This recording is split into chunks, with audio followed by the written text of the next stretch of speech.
Mastering academic phrasal verbs. Practice makes perfect. Hello, English language learners. Today, we're diving deep into the world of academic phrasal verbs. These are incredibly important in professional and academic writing, as they can make your language more nuanced and precise. We'll be practicing how to use these verbs through various exercises. So, let's get started. Academic phrasal verbs are phrases consisting of a verb and one or more particles, either prepositions or adverbs. They are often used in academic writing and discussions to convey complex ideas with precision. For example, verbs like carry out, set up, or point out are common in academic writing. Here are some commonly used academic phrasal verbs. 1. Carry out, to perform or complete a job or activity.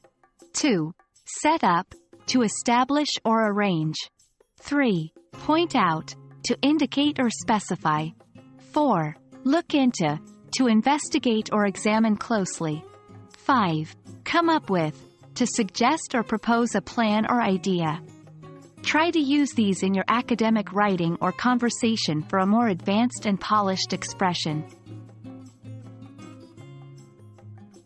Now, it's time to put these verbs into practice.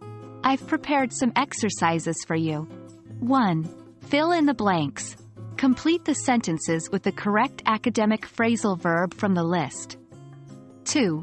They needed to underscore a plan for the project. 3. The team will underscore a comprehensive investigation on the issue. 4. The scientist underscore a new hypothesis. 5. He underscore that there were inconsistencies in the report. 6. Rewrite the sentences. Rewrite these sentences using an academic phrasal verb. 7. They completed the research study. 8. They established a new organization for environmental protection. 9. The teacher indicated the mistake in the math problem. 10. The detective is investigating the crime scene. 11. She suggested a new strategy for marketing.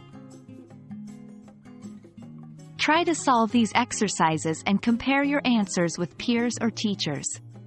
Remember, practice is the key to mastery. After you've finished the exercises, try to incorporate these verbs into your everyday academic English. Look for opportunities to use them in your papers, presentations, and discussions. And don't forget, the more you practice, the more naturally these phrasal verbs will come to you. Well, there we have it. We've learned about academic phrasal verbs and practiced using them in sentences. I hope you found this session helpful. Remember, mastering these academic phrasal verbs will significantly enhance your academic and professional English. Keep practicing, and soon, they'll become second nature. Until next time, happy studying!